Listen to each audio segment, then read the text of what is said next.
So last weekend I was at a party and I was sitting at a table with a few different guys, right? And one of the dudes happened to be a CEO of like this big company. He was the most arrogant a-hole I've ever met. And all of a sudden I started thinking, while I was sitting there talking, I was watching him sort of just be kind of like a dick and think like his shit doesn't stink to everybody. And I thought to myself, how can I humble this SOB? Even though he's more successful, even though he's got higher status, what can I do, what can I say that will knock him down a few pegs? And then I did it. Today, gentlemen, I'm going to share the secret. I'm also going to give you some other ways to humble somebody with a huge ego. Hey guys, real quick, I'm going to try something kind of cool for this video. At the very end of this video, I'm going to have a special limited time discount for Pete and Pedro that I don't want to talk about because if it's not there, I don't want you to be disappointed. But for the next like 24-ish hours, if you get to the end and you get the deal, there's going to be a link down below. You can go and grab it. If the deal is gone, that means I chopped it. And unfortunately, it is not there. I'm still going to link to Pete and Pedro down below because our products are amazing. Most arrogant people that you're going to meet are arrogant for a reason, right? They're either really good at something, they're really beautiful, they're successful, or they've been told so many times that they're amazing, or they've got a position of high status or power. One of the greatest ways for you to automatically take them down and humble them, take away their superpower. The way that you do this is asking them a simple question. Other than your job, what are you really great at? Other than being beautiful, what makes you special? Other than being super smart, what do you like to do for fun? When you take away somebody's superpower in terms of an arrogant person, it automatically leaves them a little bit lost. They also don't necessarily know what to say because they're so used to being beautiful, successful, rich, or awesome. Second trick to humble somebody instantly that's got a huge ego is tell them you are bored.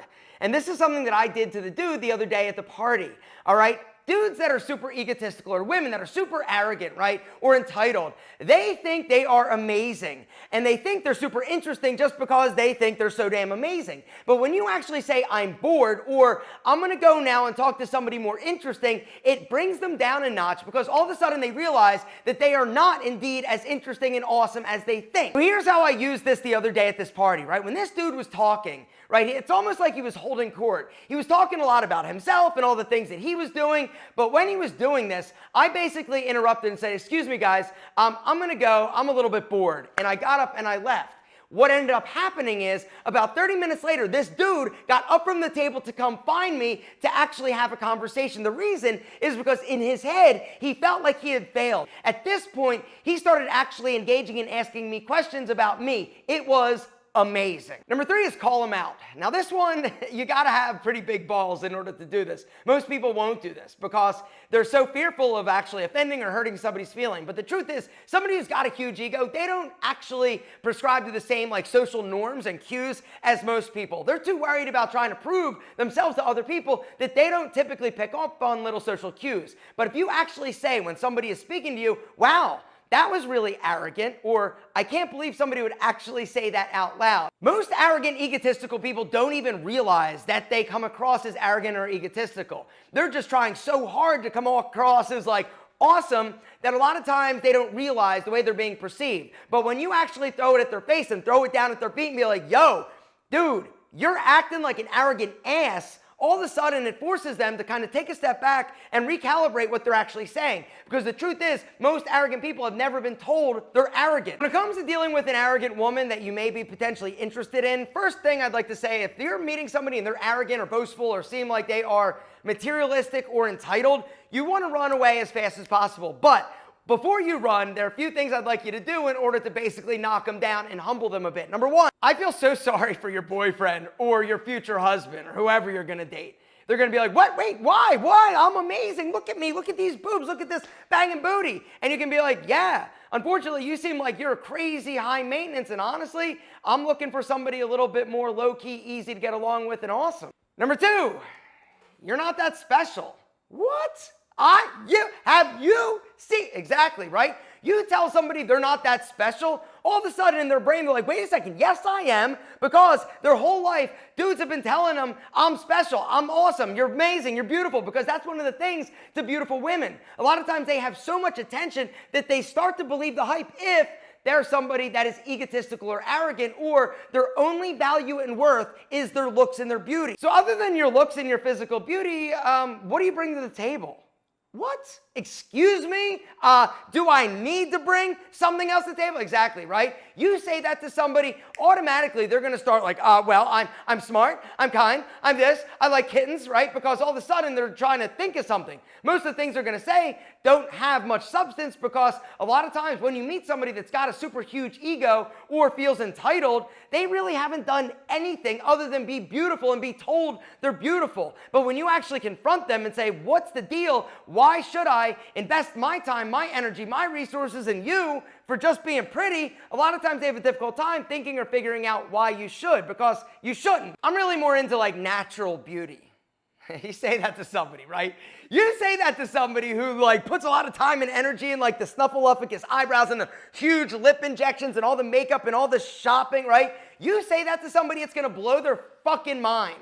Because they're like, wait a second. I put so much time, energy in looking like this. And when you say you like somebody who's more naturally beautiful, that infers that they are fake beautiful, which means they're not actually beautiful. This next one is amazing. Ready? You guys have all heard the meme or the saying, right? Do you even lift, bro? Here's how we're gonna twist it and use it to humble somebody, right? What happens if somebody says that to you? If somebody said, do you even lift or work out? I'd be like, are you kidding me? Have you not seen this body, right? It automatically would make me think that I don't have as good a body as I think I have, right? And so if you actually ask somebody, a woman, do you even work out? Do you work out? This in her head makes her think that you think she's fat, which bang, ego, humbled instantly. Don't get me wrong. I mean, you look pretty good.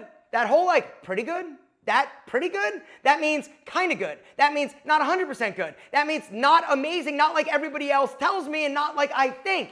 Gentlemen, I'm telling you, these little subtle things are little psychological like tricks that you can actually use. Just insert them in conversations. You can even send them in text, right? It plants the psychological seed that they are not as amazing as they think they are, and it will instantly humble them, and they honestly are going to try to prove to you that they're better, that they're awesome, that they are what they think they are in their head. Typically, they're going to try to over-engage, overcompensate to prove that they are what they say or what they think or what they perceive themselves to be. A lot of times, one of the biggest problems with arrogant people is that the feedback loop in their brain is broken. They don't realize a lot of times how they're coming across or how they're being perceived. They're so busy worrying about trying to prove to themselves and to other people that they are what they think they are and what they say they are, that unfortunately we as normal, humble human beings are the collateral damage. And so one of the things that can help them and also help you facilitate a better relationship with an arrogant person is to just humble them a little bit by implementing some of these strategies that I talked about. But the one thing I just want to leave you with is don't get it twisted. You are amazing. Do not let their ability to talk about themselves detract from the fact that you are truly the amazing one. I want your actions to speak louder than their words. So check this out. Right now, for a limited time, for those of you who go through that link down below, you got to go through the link. There's no other way to get to this deal. You get to choose whichever Pete and Pedro fragrance you want. We got 5 amazing panty droppers for you to choose from. We got Rebel, Hero, King, Legend, or Villain, right? Whichever one you want. Read the reviews, all right? This one is my favorite personally because it's inspired by Creed Aventus, the #1 fragrance for getting compliments. Anyway, this is amazing. All right, you get to choose whichever one you want, but you also are going to get these 2 products. You get the natural deodorant. This is actually version 2.0. All right, we've upped the ante, which means it's going to last longer, you're going to smell better, and it's going to protect literally for days so that your pits are always sexy and you're not actually jacking up your endocrine system, because that's the problem with most of the deodorants on the market. They've got all sorts of harmful chemicals, not to mention sulfites and parabens that jack up your testosterone level. Not this. It's healthy, it's amazing, and it works. It is the best natural deodorant on the market. You're also going to get a fresh ball powder. This powder, gentlemen, is next freaking level. It is talc free. It's going to absorb wetness. It's going to make you smell incredible all day, every day. This stuff is the best on the market, period. Go read the reviews. It's not just my nuts opinion. Everybody's balls agree that this stuff is amazing. Gentlemen, right now, limited time. That's $50. All 3 of these products for $50. It's an $84 value, gentlemen. You're saving $34 freaking dollars, but it's not going to last. So if you're interested, hit the link. Get it now because I want you to smell incredible.